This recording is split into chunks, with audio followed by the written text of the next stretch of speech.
ప్రార్థన చేసుకున్నాం. మహాపరిశుద్ధుడా, మహాగణుడా, మహోన్నతుడా, సర్వాధికారి, నీకే స్తుతి స్తోత్రములు వందనములు చెల్లించుకుంటున్నాం ప్రభా. నాయన ఈ రాత్రి సమయమందు పేరంపేట గ్రామంలో ప్రభా నీ బిడ్డలమ్మగా నాయన మేము కొద్దిమందిగా కూడుకొని ఆయన నీ సన్నిధిలో గడపడానికి పిలిచి కృప కొరకు వందనాలు చెల్లించుకుంటున్నాం. ఇంతవరకు ప్రార్థించి మరి పాటలు పాడినటువంటి బిడ్డలు నాయన నీ సన్నిధానంలో నాయన నీ నామం బట్టి స్తుతిస్తున్నాం. అలా కూడా ప్రభా కొద్ది నిమిషాలు నీ వాక్యాన్ని మేము ధ్యానం చేసుకొచ్చున్నాం. ప్రభా నీ నోటి పూరగా నన్ను వాడుకోండి, నీ మాటలు నా నోటి ఉంచండి, వినుచున్న బిడ్డలను నీ వశంలో ఉంచుకోండి, మీ ఆత్మతో నింపండి ప్రభా. మీరే నీ వాక్యాన్ని మా హృదయాల్లో నింపి మీరు నడిపించమని, మీరు మహిమను పొందమని మరొకసారి మమ్మల్ని అందరినీ మీ చేతులకు అప్పగించుకుంటూ యేసు పరిశుద్ధ నామములో అడిగి వేడుకొచ్చున్నాం తండ్రి. మనం చదివినటువంటి భాగంలో నమ్మకమైన వారికి దీవెనలు మెండుగా, నమ్మకంగా ఉంటే దీవెనలు మెండుగా ఉంటాయని మనం చదివినటువంటి భాగం. అయితే ఇక్కడ నేను చూసినట్లయితే దేవుని యొక్క చేతుల్లో నమ్మకంగా వాడబడినటువంటి ఒక వ్యక్తి జీవితాన్ని మీకు చూపించాలని నేను ఆశపడుతూ ఉన్నాను. అయితే కనిపించని దేవుని చేతులు మరి నమ్మకమైనటువంటి విశ్వాసమైనటువంటి మరి పాత్రగా అనేక మందికి విడుదల విమోచన కలిగించినటువంటి ఒక వ్యక్తి జీవితాన్ని నేను మీకు గుర్తు చేయాలని ఆశపడుతున్నాను. మరి ఎస్తేరు గ్రంథంలో చూడండి, ఎస్తేరు గ్రంథంలో 2వ అధ్యాయము 5వ వచనంలో చూడండి. షూషాను కోటలో బెన్యామీనుడగు యాయీరు వంశస్థుడైన మొర్దెకై అను ఒక యూదుడు ఉండేను. బబులోను రాజైన నెబుకద్నెజరు యూదా రాజైన యెకొన్యాను పట్టుకొని పోయినప్పుడు ఇతడు యెకొన్యాతో కూడా యెరూషలేమును. మనందరికీ తెలిసినటువంటి భాగమే ఇక్కడ మనము ఎస్తేరు గ్రంథంలో ఎస్తేరు గురించి కానీ మరి మొర్దెకై గురించి కానీ మీ అందరికీ తెలిసినటువంటి విషయమే. కానీ నేను ఇక్కడ గుర్తు చేస్తాను. మనం చూసినట్లయితే షూషాను కోటలో బెన్యామీనుడగు కీషునకు పుట్టిన షిమీ కుమారుడగు యాయీరు వంశస్థుడైన మొర్దెకైను ఒక యూదుడు ఉండేను. ఇక్కడ మనం చదివినటువంటి భాగంలో మొర్దెకై గురించి నేను చెప్పడానికి ఇష్టపడతా ఉన్నాను.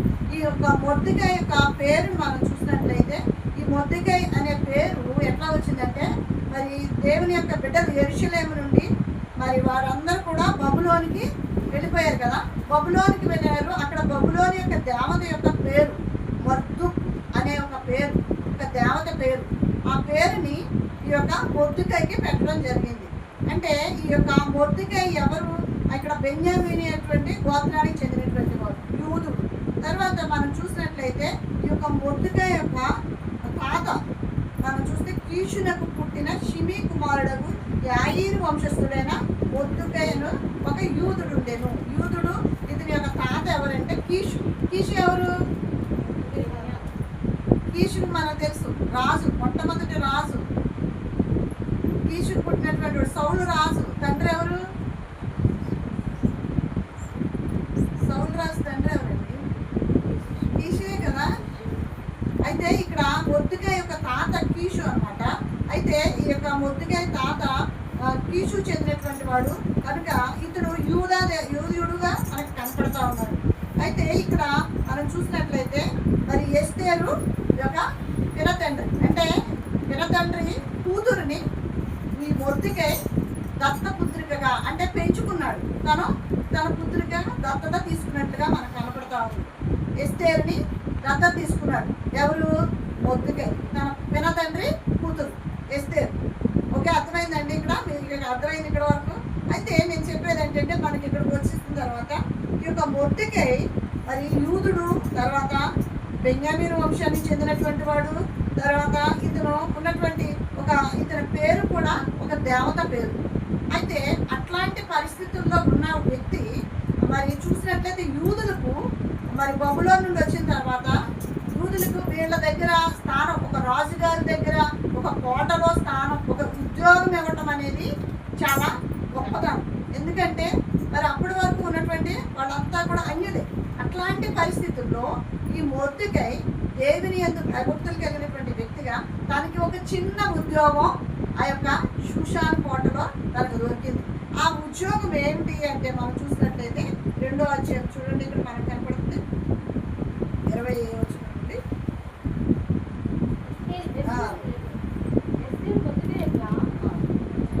పోషణ పొందున్న కాలన చేసినట్టుగానే ఇప్పుడును అతని మాటకు ఆమె లోబడుచుండెను కనుక మొర్దెకై తనకు ఆజ్ఞాపించిన ప్రకారం ఎస్తేరు తన జాతి నేను తన వంశం ఎన్నో తెలియచేయటి ఉండెను. ఆ దినములలో మొర్దెకై రాజు గుమ్మములో కూర్చుని ఉండగా రాజు యొక్క ఇద్దరు షండులైన బిగ్తాను, ఇక్కడ ఈ మొర్దెకై ఒక రాజు యొక్క గుమ్మము ఆవరణాల్లో ఉండే ఉద్యోగం. రాజుగారి దగ్గర, ఆ రాజుగారి యొక్క కోటలో ఆ యొక్క గుమ్మం దగ్గర కూర్చున్నటువంటి ఒక ద్వారపాలకుడుగా ఉన్నాడు. అయితే ఈ యొక్క మరి చిన్న ఉద్యోగమే కావచ్చు, కానీ అతను ఉన్నటువంటి దేవుని యందు భయము, తనకున్నటువంటి భక్తి, తనకున్నటువంటి విశ్వాసం, అంటే నమ్మకంగా ఎట్లా ఉన్నాడు, తను చిన్న పనిలోనే నమ్మకత్వాన్ని చూపినటువంటి వ్యక్తిగా మనకు కనపడతా ఉన్నాడు. ఇక్కడ చేసినటువంటి పని ఏంటంటే ఆ షూషాను కోటలో తను ఆవరణంలో ఉన్నాడు. అయితే తన పెద్ద తండ్రి కూతురు అయిన ఎస్తేరుని ఆ యొక్క మరి ఆ షూషాను కోటలోకి వెళ్ళడానికి ఒక మార్గదర్శకుడిగా ఉన్నాడు.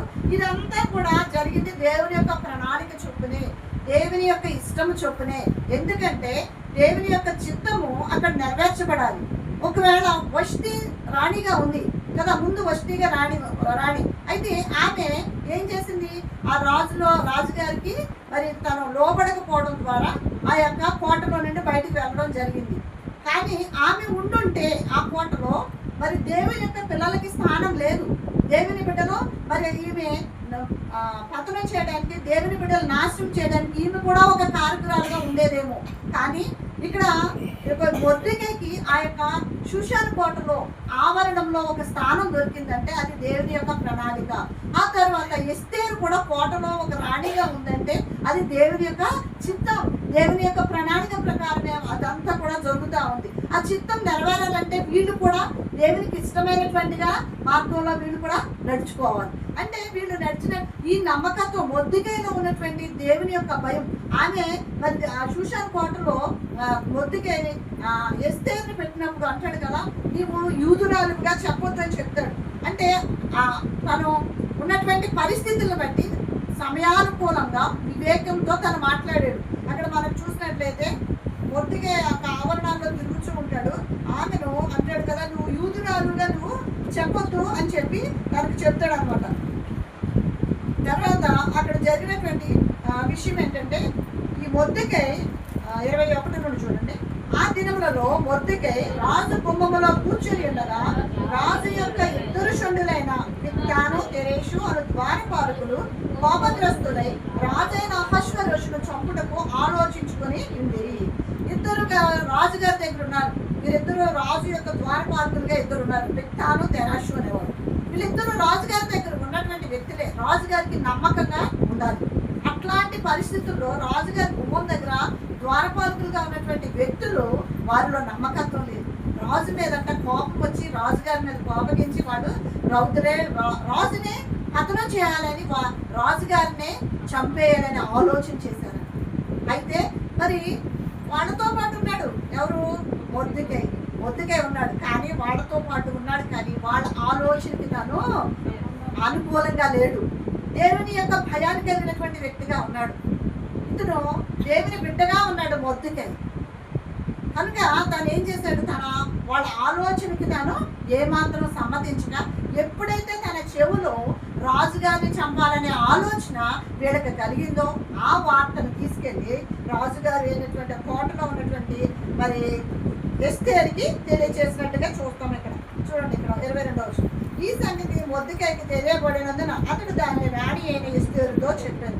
అప్పుడు ఎస్తేరు ఏం చేసిందో తెలుసా, ఎస్తేరు మొర్దెకై యొక్క పేరట రాజునకు దాన్ని తెలియచేశాను. ఈ సంగతిని గురించి విచారణ కాగా అది నిజమాయని. అందుచేత వారిద్దరును ఒక చెట్టుకు ఉరి తీయబడింది. ఇది రాజు ఎదుటనే రాజ్య సమాచార గ్రంథమందు రాయబడిను. వాటితో పాటు ఏకీభవించి ఈ మొర్దెకై ఆ ద్వారపాలకులతో కూడా తనతో పాటు వాళ్ళతో పాటు ఉండి మరి వాళ్ళకు కూడా వాళ్ళు చంపాలనే ఆలోచన, ఒకవేళ రేపు పొద్దున వీటితో పాటు ఏదైనా వీళ్ళకి కూడా దొరుకుతుందేమో అని ఆశపడలా. ఈ మొర్దెకై దేవుని యొక్క భయాన్ని కలిగి, దేవుని యందు విశ్వాసాన్ని కలిగి ఉన్నటువంటి వ్యక్తి దేవుని మార్గాన్ని అనుసరించాడు కనుక వాళ్ళ ఆలోచనకి దూరంగా ఉన్నాడు. దేవుని ఆలోచనకి, దేవుని మార్గానికి తను మరి సమ్మతించి వెంటనే ఆ వార్తను ఎస్తేర్కి తెలియజేస్తే ఎస్తేర్ వెళ్ళి రాజుగారికి చెప్పింది. కొంచెంలో నమ్మకమైన వానికి ఏముంటాయండి చెప్పాలి మీరు? నమ్మకమైన వానికి దీవెనలు మెండుగా, కొంచెం కాదండి మెండుగా ఉండదు. అయితే ఈ మొర్దెకై కొంచెం దాంట్లోనే నమ్మకంగా ఉన్నాడు.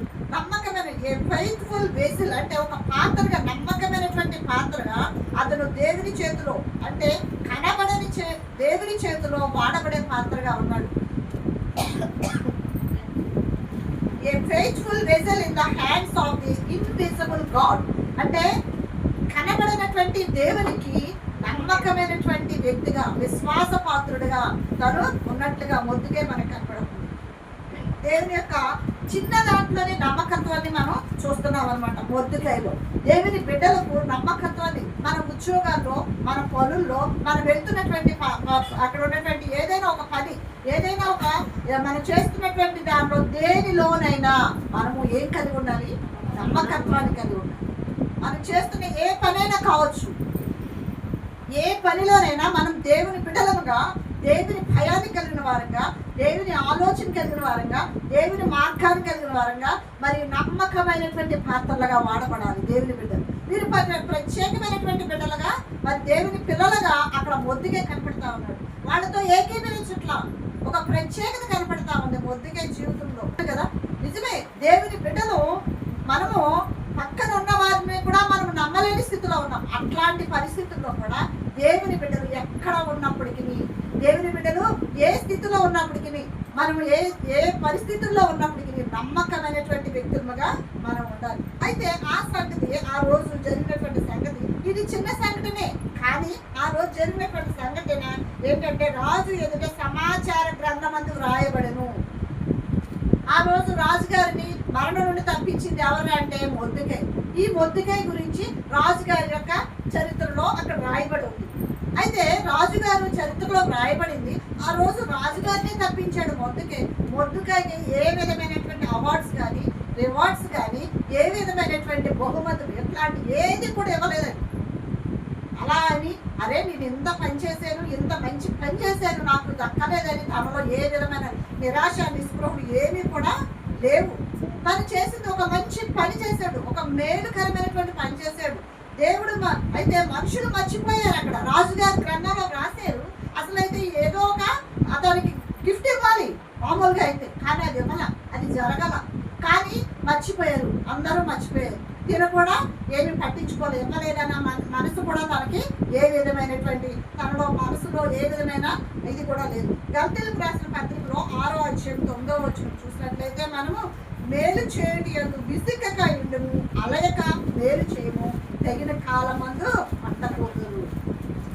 దేవుని వాక్యం సెలవిస్తుంది. మనం ఎన్నోసార్లు దేవుని కోసం నమ్మకంగా ఇంత పని చేస్తుంటే మమ్మల్ని గుర్తించరేంటి, మందిరాల్లో మమ్మల్ని పొగడం ఏంటి, మాకు ఏ విధమైనటువంటి ఏది లేదేంటి అని ఎన్నోసార్లు బాధపడతా ఉంటాం.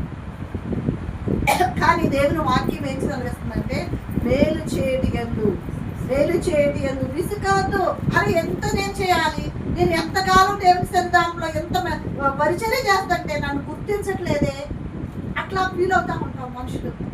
కానీ దేవుని యొక్క పిల్లలు విసుకక, మరి మేలు చేయటి యందు విసుకక ఉండండి, అలయక మేలు చేయి, అలసిపోకు. మేలు చేయటంలో, దేవుని కోసం పని చేయటంలో నువ్వు అలసిపోకు, అలయక మేలు చేయి, తగిన కాలమందు పంట కోతువు.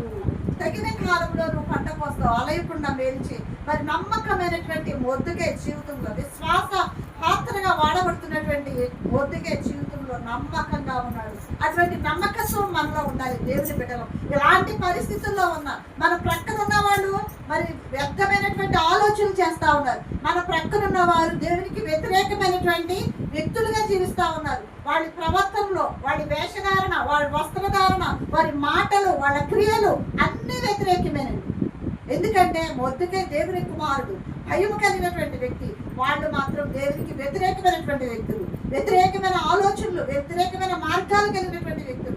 అలాంటి వ్యక్తుల మధ్య నమ్మకత్వం కలిగి ఉన్నాడు మొర్దెకై. విశ్వాసాన్ని కలిగి ఉన్నాడు మొద్దుకై జీవితంలో. మరి ఆ తగ్గిన కాలమందు మీరు పంటకు వస్తారు. మనం కూడా దేవుని బిడ్డలంగా ఉన్నామంటే నమ్మకత్వాన్ని కలిగినటువంటి వ్యక్తులుగా మనం ఉండాలి. తర్వాత సామెతల గ్రంథంలో చూడండి ఇంకొక మాట 29 సామెతలు 25 వచ్చు.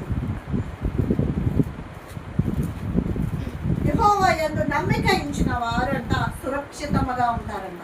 దేవుని వాక్యం అక్కడ సెలవిస్తుంది 29:25లో యెహోవా యందు నమ్మిక ఉంచేవారు సురక్షితంగా ఉంటారు.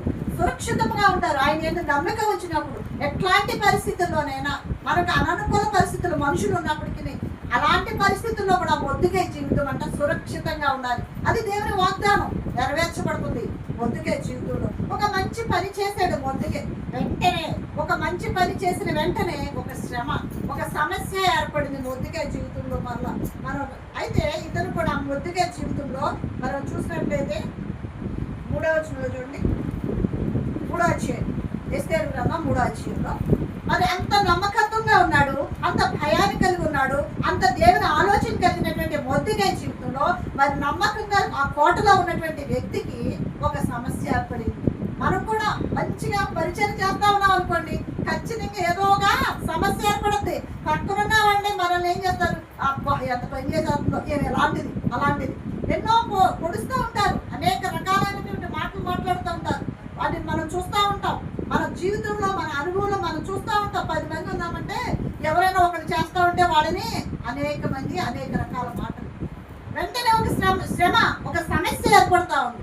మరి మొద్దుకై జీవితంలో కూడా ఒక సమస్య ఏర్పడింది. చూడండి 3వ అధ్యాయం మనం చూసినట్లయితే ఈ సంగతులు అయిన తర్వాత రాజైన అహష్వేరోషు హమ్మదాత కుమారుడు అగాగయుడును హమానును కనపరిచి వారిని హెచ్చించి వారి పీఠంలో తన దగ్గర ఉన్న అధిపతులందరికంటే ఎత్తుగా నుంచెను.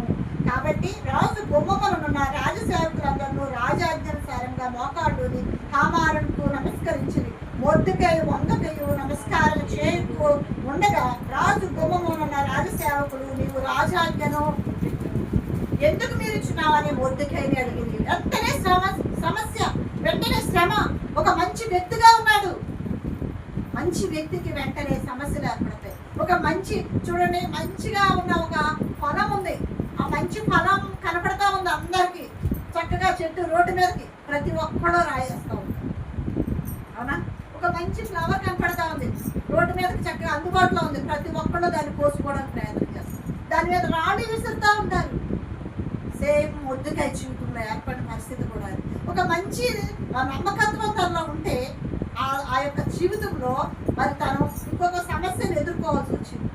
ఈ యొక్క ఎప్పుడైతే మంచితనంగా ఉన్నాడో వెంటనే రాజైనటువంటి అహష్వేరోషు ఇట్లాంటి జరిగిన సంఘటన వెంటనే కూడా హామానుని ఏం చేశాడంట, హెచ్చించి తనతో పాటు ఉంచుకున్నాడు. హామాన్ని తన దగ్గర ఉంచుకున్నాడు. రాజుగారి తర్వాత హామానికి స్థానం ఇచ్చేసాడు.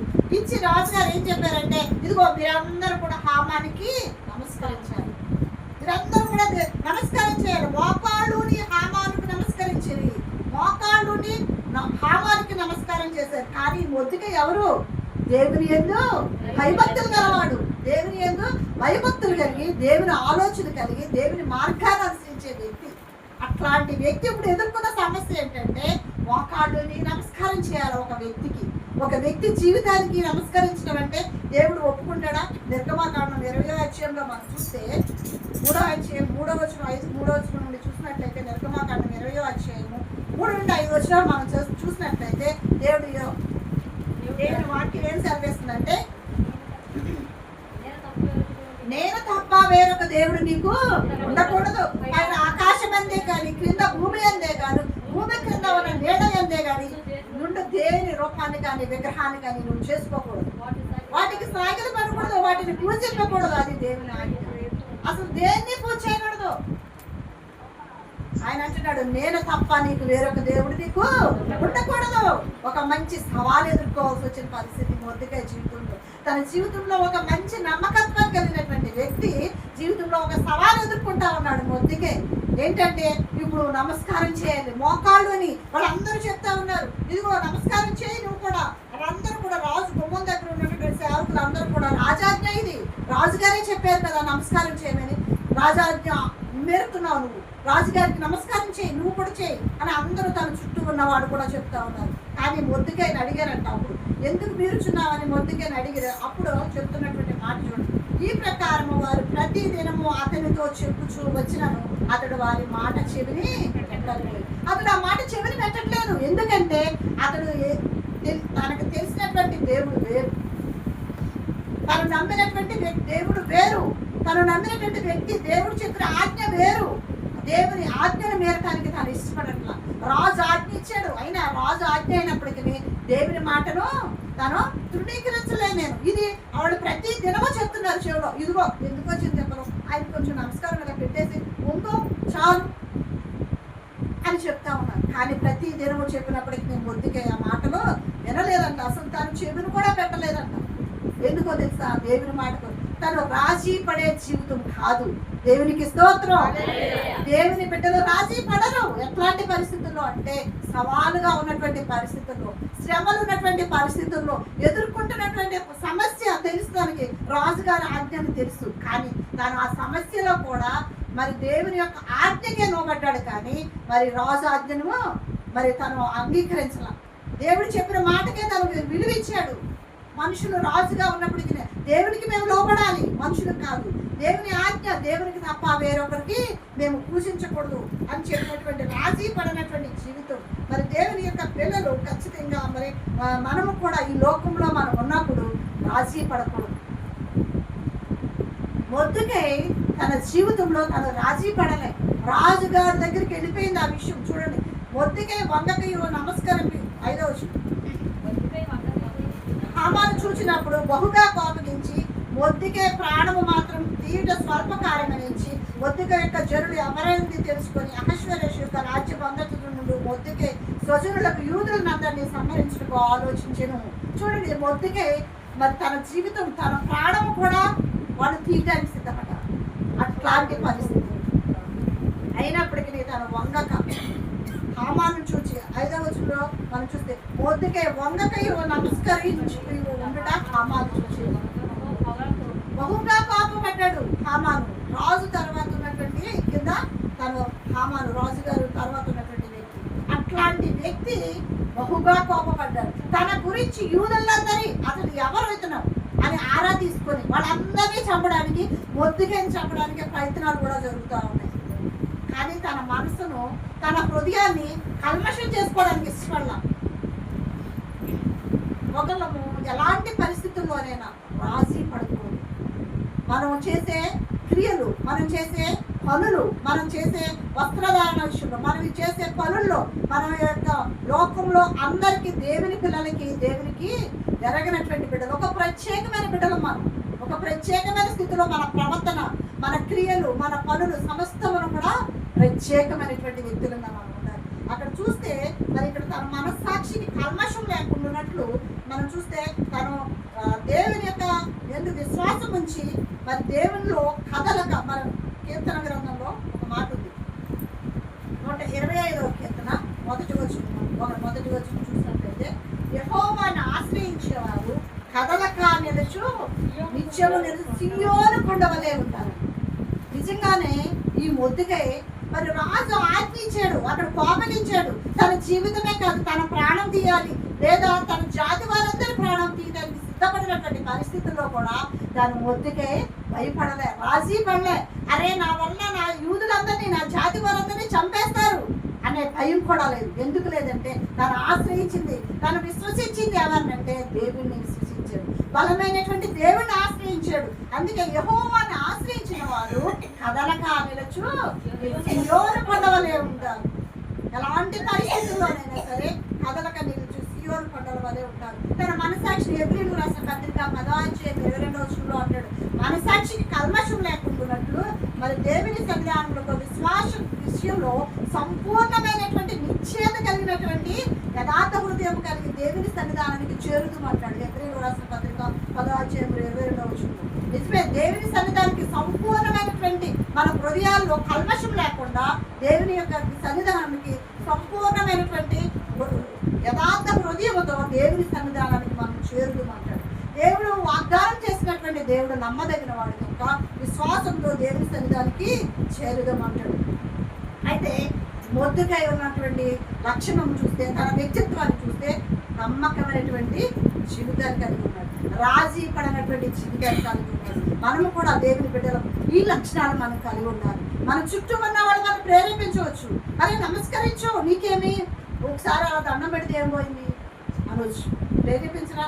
తన తోటి వాళ్ళు చంపేస్తారు. రాజుగారు నిన్నే కాదు మీ జాతిని అంతనే చంపేస్తారు. అతను ఎంతమంది తొందర పెట్టి ఉండొచ్చు, ఎంతమంది బలవంతం చేయొచ్చు, కానీ రాజీ పడల. దేవుని ఆజ్ఞను అతను మేరల. రాజీ పడినటువంటి జీవితం, నమ్మకమైనటువంటి జీవితం, నమ్మకమైన, మనకు తెలుసు కదా, నమ్మకమైనటువంటి దేవుడు మనకున్నాడు. నమ్మకమైన మన భయభక్తులు కలిగి ఉన్నవాడు బహు ధైర్యము పుట్టించినంట. భయభక్తులు కలిగి ఉంటే సామెతల గ్రంథం 14:26 అంటారు, యెహోవా యందు భయభక్తులు కలిగి ఉండట బహు ధైర్యము పుట్టించును. దేవుని యందు ఆ ధైర్యం ఎక్కడది? మొద్దుకై కంటే దేవుని యందు భయభక్తులు కలిగి ఉన్నాడు కనుకనే అతనికి ఆ ధైర్యం. దేవుడు ఉన్నాడు నాకు, దేవుడు నాకు రాజుగారి కంటే బలవంతుడు నా దేవుడు. దేవునికి స్తోత్రం. అందుకే ఆ ధైర్యం ఎక్కడదంటే ఆ ధైర్యం దేవుడు ఇచ్చినటువంటి ధైర్యం. అదే సామెతల గ్రంథంలో 28:1 కూడా నీతిమంతులు సింహం వలె ధైర్యముగా ఉండురు. నీతిమంతంగా ఉన్నాడు, నీతిమత్వాన్ని కలిగి దేవుని యొక్క బిడ్డగా ఉన్నాడు కనుకనే ఆ ధైర్యం. అందుకనే నీతిమంతులు సింహం వలె ధైర్యంగా ఉండురు. తర్వాత ఇంకొక లక్షణంగా మనం చూస్తే నిజంగా ఉన్నటువంటి మొద్దుకాయలో ఉన్నటువంటి లక్షణం 3వ అధ్యాయంలోనే 4వ వచనంలో అంటాడు కదా. ఇంకొక మాటగా మనం చూస్తే అక్కడ చివరి లైన్లో చూడండి, ఏలయనగా అతడు నేను యూదుడను కనుక ఆ పని చేయజాలను. నేను యూదుడును. ఎవరంట? నేను యూదుడండి, నేను మొక్కను, మా దేవుడు వేరే, నేను యూదుడని చెప్పుకుంటా ఉన్నాడు. ఎంత ధైర్యం నీకు!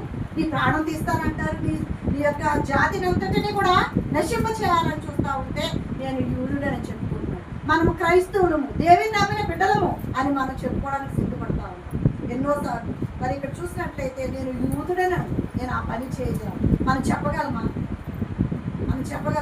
నేను ఆ పని చేయగలను అని చెప్తా ఉన్నాడు. ఈ యొక్క యూదుడను అని చెప్పి మొద్దుకై 7 సార్లు చెప్పబడింది.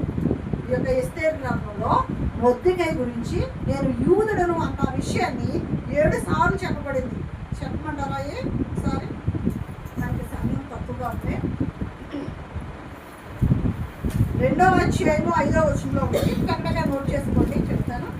5వ అధ్యాయము 13వ వచనం, 6వ అధ్యాయం 10వ వచనం, 8వ అధ్యాయము 7వ వచనం, 9వ అధ్యాయం 29వ వచనం, 10వ అధ్యాయము 3వ వచనంలో 7 సార్లు యూదుడు అని ఆ మాట వ్రాయబడి ఉంది.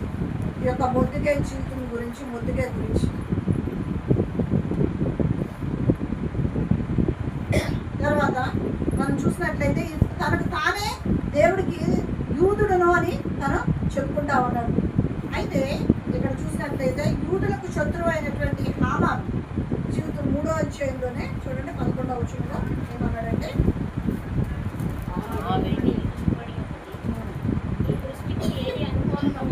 నీ దృష్టికి ఏది అనుకూలమో అది ఆ జంతుకు చేయనట్లుగా వారు నీకు అప్పగొట్టబడి ఉన్నారని రాజు సెలవించెను. ఈ హామాను ఎవరంటండి? యూదులకు శత్రువు. యూదులకు శత్రువు అయినటువంటి హామాను ఊరుకుంటాడా? రాజు తర్వాత రాజు నమస్కారం చేయకపోతే శత్రువు దగ్గర మనం ఎలా ఉండాలి? శత్రువు దగ్గర చాలా జాగ్రత్తగా ఉండాలి. మన మీదకి వస్తా ఉన్నాడు, ప్రాణం తీయడానికి చూస్తా ఉన్నాడు, కానీ భయపట్ల.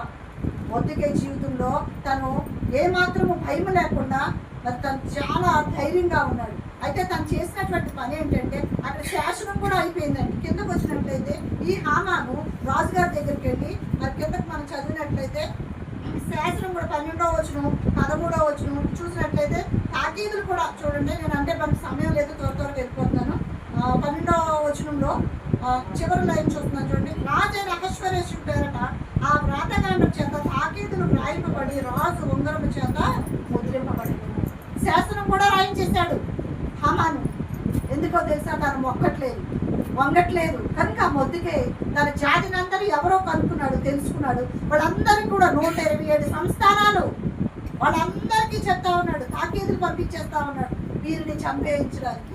శాసనం కూడా వచ్చేసింది, అయినా భయపట్ల మొద్దుకై. దేవునికి స్తోత్రం. చంపేయడానికి శాసనం వచ్చినా భయపడలేదండి మొద్దుకై. ఆ శత్రువు చేతిలో ఉన్నానన్న భయం కూడా తనకు లేదు.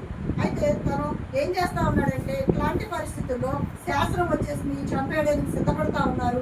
ఈ మొద్దుకాయ ఏం చేస్తా ఉన్నాడంటే మరి శాస్త్రం వచ్చిన తర్వాత ఈ యొక్క మొద్దుకాయ వెంటనే గోనె పెట్ట కట్టుకున్నాడు. 4వ అధ్యాయంలోకి వచ్చినప్పుడు గోనె పెట్ట కట్టుకొని బూడిద పోసుకొని మనం తాను ప్రార్థన చేస్తున్నట్లుగా కనపడతా ఉంది. ఆ తర్వాత ఎస్తేరు దగ్గరికి వెళ్ళి నీవు దీనికోసమేనేమో దేవుడు నిన్ను ఈ స్థితిలో ఉంచాడు, నీవు కూడా మరి రావాలి, లేదా నీ జాతి అంతా నశించిపోతుంది. 4వ అధ్యాయం నేను చదవట్లేదండి, అవన్నీ కూడా కఠినమైన ఆజ్ఞ వచ్చేసిందని చెప్పి తను చెప్తా ఉన్నాడు. మరి ఒక ప్రక్క తను ఎస్తేరుని ప్రోత్సహిస్తా ఉన్నాడు. ఎస్తేరు ఇదిగో నువ్వు ఇందుకే రాజుగారి కోటలోకి వచ్చి ఇప్పుడు నువ్వే రాజుగారికి చెప్పాలి, తాకీదు వచ్చేసి నీ జనాలందరినీ చంపేయడానికి సిద్ధపడతా ఉన్నాడు అని చెప్పి మరి ఎస్తేరుకి తన వచ్చిన స్థితిని జ్ఞాపకం చేసి దేవుని యొక్క కార్యాలను జ్ఞాపకం చేసి మరి తనను రేకెత్తించినట్లుగా తనకి చెప్పి గుర్తు చేసినట్లుగా మనం చూస్తాం మొద్దుకి. అంతేకాదు అంటే దేవునికి ప్రాధాన్యతనిచ్చాడు, ఉపవాస ప్రార్థన చేశాడు, గోనె బట్ట కట్టుకున్నాడు. తను మరి ఎస్తేరును కూడా తను కూడా చెప్పినప్పుడు వారు తన పరివారు కూడా ఉపవాసం ఉండి ప్రార్థన చేశారు. ఇది మొద్దుకై చేస్తున్న పని శాసనం వచ్చిన తర్వాత. అయితే హామాను చేస్తున్న పని ఏంటో తెలుసా? తన భార్య దగ్గరికి, అది కూడా ఉందండి, మీరు చదవడానికి టైం లేదు, 5వ అధ్యాయంలో కనపడుతుంది. 5వ అధ్యాయం 10వ వచనం నుంచి కనపడుతుంది, మీరు తర్వాత చదువుకోండి. అయితే ఈ హామాను ఏం చేశాడంటే ఈ మొద్దుకాయ గురించి చెప్తానికి తన భార్యతో చెప్తా ఉన్నాడు. ఇదిగో మొద్దుకాయ మరి ఇట్లా నాకు వంగట్లేదు, దీనివల్ల ఇట్లా ప్రాబ్లంగా ఉంది. తన స్నేహితుడితో తన భార్యతో చెప్తా ఉన్నాడు. తను చేస్తున్న ప్రయత్నం అది, మొద్దుకాయ చేస్తున్న ప్రయత్నం ఇది. చూడండి ఇక్కడ ఇద్దరి యొక్క స్థితిలో మనం చూస్తున్నాం. మొద్దుకాయ జీవితం, హామాను జీవితం. కానీ చివరి దశలోకి వచ్చేసరికి మరి దేవుడు ఏం చేస్తాడంటే మనకి శూన్యంలో చీకటిలో కూడా వెలుగును ప్రసరింపజేసే దేవుడు. మనం చూస్తే మరి దేవుడి యొక్క గొప్ప కార్యం ఏంటంటే 6వ అధ్యాయం ఎస్తేరు గ్రంథం 6వ అధ్యాయానికి వచ్చేసరికి రాజు గారికి నిద్ర పట్టకుండా చేశాడు దేవుడు. దేవునికి స్తోత్రం. వీళ్ళిద్దరు ప్రయత్నాలు జరుగుతూ ఉన్నాయి. వీళ్ళని నాశనం చేయడానికి తిన ప్రయత్నం చేస్తా ఉన్నాడు ఎవరు? హామాను. మొద్దుకాయి తన ప్రయత్నం చేస్తున్నాడు. ఎవరు దేవుడు గొప్ప, ఎవరు గొప్ప చూడు. తన ఉరిపోయి చేయించి మరి ఈ యొక్క మొద్దుకాయని ఉరి తీయించడానికి ప్రయత్నాలు జరుగుతూ ఉన్నాయి. తన స్నేహితుడు తన భార్య చెప్పుడు మాటలు వింటా ఉన్నాడు. కానీ ఇక్కడ మొద్దుకాయ ఉపవాస ప్రార్థన చేస్తా ఉన్నాడు. దేవునికి స్తోత్రం. మొట్టమొదట తనకి ఏర్పడిన సమస్య ఎదుర్కోవడానికి ఎక్కడికి వెళ్ళాడు? దేవుని సన్నిధానాన్ని ఆశ్రయించాడు. దేవుని నమ్మాడు. విశ్వాసం, నమ్మకమైనటువంటి దేవుడు ఉన్నాడని నమ్మాడు. దేవుని దగ్గరికి వెళ్ళాడు. అయితే వీళ్ళిద్దరూ కూడా చేస్తున్నటువంటి పనులు చూస్తా ఉన్నాం. అయితే రాజు గారికి నిద్ర పట్టకుండా దేవుడు చేశాడు ఈ కార్యం. చూడండి అక్కడ 6వ అధ్యాయానికి వచ్చేసరికి రాజుగారికి నిద్ర పట్టట్లా. ఏంటని చెప్పి వాళ్ళని రమ్మని చెప్పి వాళ్ళందరితో చూడండి అక్కడ ద్వారపాలకులు అయినటువంటి 6వ అధ్యాయం 2వ వచనం.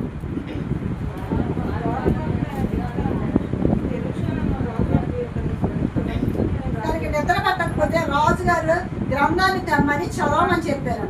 అందులో ఆ గ్రంథంలో ఏముందంటే మొద్దుకాయ ఎప్పుడో జరిగింది, రాజుగారిని రక్షించాడు, దానికి ఏమి ఇవ్వాల ఆ యొక్క గ్రంథంలో రాయబడి ఉంది. అప్పుడు రాజుగారు అదేంటి ఆలోచిస్తా ఉన్నారు. ఏంటి, నన్ను రాజుగారిని రక్షించిన వ్యక్తికి మీరు ఏ విధమైనటువంటి అవార్డు ఏమీ లేదా, తనకి ఏ విధమైన గౌరవప్రదమైనటువంటిది ఏది కూడా తనకి అందలే. ఇంత ఘోరం జరిగిపోయిందా? రాజుగారు వెంటనే చెప్తున్నారు. అక్కడ ఏమైందో తెలుసా? రాజుగారు సిద్ధపడతా ఉన్నారు. ఇప్పుడు మొద్దుకాయని తను గొప్ప చేయడానికి సిద్ధపడతా ఉంటే ఈ హామాన్ అనేవాడు రాజుగారి దగ్గరకు వచ్చి ఏం చెప్పాలనుకున్నాడు తెలుసా? హామాన్ని చంపించడానికి రాజుగారికి చెప్పడానికి వచ్చాడంట హామాన్. చూడండి, రాజుగారు ఇక్కడ ఉంటే హామాను మొద్దుకాయని చంపించడానికి చెప్పడానికి వచ్చాడు, చంపించాలని దీని మీద చెప్పడానికి వచ్చాడు. రాజుగారు ఏం చేస్తున్నారు? ఈ మొద్దుకాయని అభినందించాలి, గౌరవించాలి, దాన్ని బహుమానం ఇవ్వాలని రాజుగారి ఆలోచన. దేవునికి స్తోత్రం. అసలు ఊహించాడా? మొద్దుకాయ ఊహించాడంటారా? అసలు మొద్దుకాయ ఊహించలే. తాను నమ్మకంగా చేశాడు. అంతే, తనకిచ్చిన పనిని నమ్మకంగా చేశాడు. దేవుడు 5 తలాంతులు ఇచ్చిన దేవుడు తలాంతుల్ని రెట్టింపు చేసినప్పుడు ఏం చెప్పాడు? ఫలా నమ్మకమైన మంచి దాసుడా. ఒకవేళ వెంటనే రిజల్ట్ రాలేదేమో, బహుమానం తగిన కాలం ప్రసంగిలో అంటాడు, తగిన కాలం తగిన సమయం యందు దేవుడు కార్యాలు చేస్తాడు. ఆకాశం క్రింద ఆ సమయం వచ్చినప్పుడు జరుగుతుంది. ఈ సమయం వచ్చేసింది, ఇప్పుడు చంపడానికి ప్రయత్నాలు జరుగుతూ ఉన్నాయి. దేవుడు అడ్డుకున్నాడు. రాజుగారికి నిద్ర పట్టనీలే. రాజుగారు చెప్తా ఉన్నారు, చదవండి రాజు గ్రంథంలో ఏముందంటే అక్కడ రాసి మరి మొద్దుకై రక్షించినట్లుగా ఉంది. ఇప్పుడు హామాన్ వచ్చాడు. రాజుగారు బయట ఎవరో ఉన్నారు, ఎవరంటే హామాన్ రమ్మనండి. ఏంటంటే హామాన్తో చెప్తా ఉన్నాడు, అయ్యా ఇదిగో మరి ఇలా గౌరవించాలి రాజుగారు, మనం ఎవరో గౌరవించుకున్నాడు, నేనేమో అనుకుంటున్నాడు హామాన్. కానీ రాజుగారు అంటున్నారు ఏం చేద్దాం అంటే రాజుగారి బట్టలు వేయాలి, ఉంగరం పెట్టాలి, గుర్రాలు ఎక్కించుకోవాలి, రాజుగారిని మరి గౌరవించాలి. రాజుగారు ఏం చేయాలంటే చెప్తా ఉన్నాడు ఈ హామాన్. అదంతా ఎవరికి అనుకుంటున్నాడంటే హామాన్ అంటేనేమో రాజుగారు గౌరవిస్తారనుకుంటున్నాడు. కానీ రాజుగారు అన్నారు నీవు చేయి, మొద్దుకైకి ఆ పని చేయి.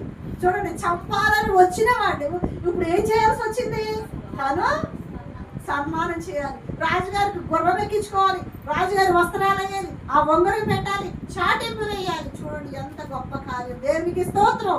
చంపాలనుకున్న వాళ్ళే నిన్ను, కానీ వాడి చేతే దేవుడు కార్యం జరిగిస్తాడు. దేవుడు ఎంత ఆశ్చర్య కార్యాలండి. దేవుని యొక్క సన్నిధిలో నీవు నమ్మకంగా ఉన్నావా, దేవుడు నిన్ను ఆశీర్వదించబోతున్నాడు. దేవుని సన్నిధానంలో నీవు రాజీ పడని జీవితాన్ని నువ్వు కలిగి ఉన్నావా, దేవుడు ఈ రోజు మన జీవితాల్లో కూడా ఆశీర్వదించడానికి ఇష్టపడతా ఉన్నాడు. కానీ దానికి మనం ఏం చేయాలంటే సమ్మతించాలి. మనం సమ్మతిస్తే దేవుడు గొప్ప కార్యాలు చేస్తాడు.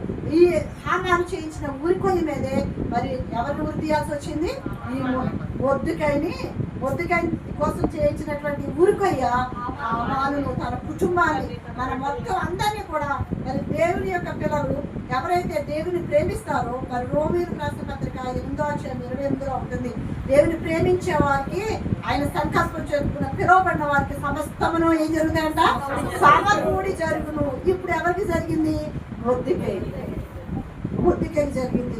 ఏ విధమైనటువంటి ప్రయత్నాలు చేయకుండానే మరి చూసినట్లయితే హామాన్ చేయించినటువంటి ఊరికొయ్యి మీదే మరి వాళ్ళ ఇంటి వారిని అందరినీ కూడా 9వ అధ్యాయంలో మనం చూస్తే చూడండి, వారి ఇంటి వారిని అందరినీ కూడా 10 మంది కుమారులు 13-14 వచ్చినారు. ఆ వారిని వారి కుటుంబాన్ని 10 మంది కుమారులు అందరూ కూడా ఉరి తీయింపబడేది. అంతేకాదండి, మరి ఈ మొద్దుకైకి ఏం లాభం వచ్చింది తెలుసా, మొద్దుకైకి హామాను ఇంటిని అంతటిని కూడా మొద్దుకైకి అప్పగించినట్లుగా ఉంది. 8వ వచనంలో చూస్తే రాణి అయిన ఎస్తేరుకి శత్రుడైన హామాను ఇంటిని ఇస్తే ఆ యొక్క హామాను ఇంటిని మొద్దుకైకి ఇచ్చినట్లుగా ఉంది. అంతేకాదు మన చివరి వచనంలోకి వచ్చినట్లయితే హామాను గురించి మొద్దుకై గురించి చెప్తాడు కదా 10వ అధ్యాయానికి వచ్చేస్తే మొద్దుకై యూదుడైన 3వ వచనం, యూదుడైన మొద్దుకై రాజు అయినటువంటి అహష్వేరోషునకు ప్రధానమంత్రిగా ఉంది. ఎక్కడున్నాడండి ఇప్పుడు మొద్దుకై, ప్రధానమంత్రి. ఎక్కడుండేవాడు ముందు, ద్వారపాలకుడు కూడా కాదండి, ఆ యొక్క ఆవరణంలో ఉండేవాడు, బయట వెలుపల ఆవరణంలో గుమ్మం దగ్గర వెలుపల ఉన్నవాడు ఎక్కడికి వెళ్ళిపోయాడు, ప్రధానమంత్రి హోదాకి వెళ్ళిపోయాడు. ఇప్పుడు హామాను యొక్క ఇంటిని, హామాను యొక్క మొత్తం అంతా కూడా ఎవరికి అప్పచెప్పబడింది, మొద్దుకైకి అప్పచెప్పబడింది. ఎవరైతే తను చంపాలనుకున్నారో వాళ్ళ చేతే సన్మానించబడ్డాడు.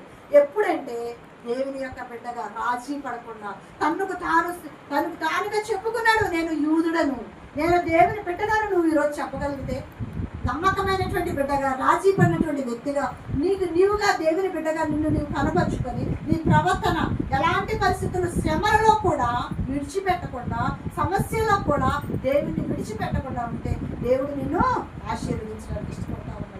దేవుని బిడ్డలమైనటువంటి మనము, సంఘంలో ఉన్నటువంటి మనము దేవుని బిడ్డలుగా ఉన్నట్లయితే ఆ యొక్క మొద్దుకై జీవితంలో పొందినటువంటి ఆశీర్వాదాల కంటే మనం కూడా ఆశీర్వాదాలను పొందగలం. అటువంటి జీవితాన్ని మనం కూడా కలిగి ఉండడానికి పరిశుద్ధాత్మ దేవుడు సహాయం చేయనుగాక.